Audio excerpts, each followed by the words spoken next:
Masak makanan dengan budget 0 rupiah. Hai warga, temani beta masak sederhana tapi enak banget. Pertama-tama ini bagian luar yang tua beta buang dulu sekitar 3 lembar. Jadi yang katong ambil adalah bagian mudahnya. Selanjutnya diiris tipis-tipis di air garam. Jadi ini kita ambil yang bagian mudahnya saja, dan ini sampai di bawah ternyata ada sedikit tua, jadi beta buang separuh. Selanjutnya beta iris kembali sampai benar-benar selesai. Selanjutnya ini beta remas di air garam biar kembali lembut, biar lebih gampang untuk masaknya. Oke guys, selanjutnya ini beta parut kelapa. Beta pakai 1 buah kelapa dan ini juga ambil dari kebun. Kenapa beta bilang 0 rupiah? Karena sayurnya beta ambil di kebun, kelapanya beta ambil di kebun, jadi itu benar-benar 0 rupiah guys. Tapi pada kenyataannya di lapangan itu seng akan dapat 0 rupiah karena pakai bawang putih, bawang merah dan lain-lain ya guys. Oke guys, selanjutnya ini beta mau masak ikan, tapi beta bagi 2 dulu. Separuhnya beta taruh di freezer, separuhnya beta masak atau beta goreng saja guys. Setelah itu beta lanjut mau ulek semua bumbu untuk sayur. Seperti biasa pakai bawang putih, bawang merah dan cili panjang, dan lanjut kita tumis. Nah guys, kita tumis di api yang sedang saja dan sampai benar-benar matang. Lanjut kita taruh sayurnya. Setelah itu kita aduk jadi satu sama bumbunya. Lanjut kita taruh santan yang tadi,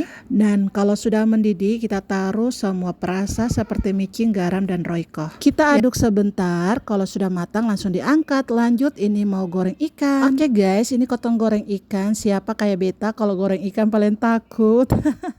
Kita LDRan sama ikan guys, ya Allah. Oke guys, selanjutnya ini ikan sudah diangkat dan ini beta mau ambil sayur untuk bagi sama beta tetangga. Oke guys, setelah itu ini beta mau kasih makan beta anak, lalu kasih mandi dia, lalu istirahat deh. Oke, itu saja, jangan lupa bersyukur. Bye bye.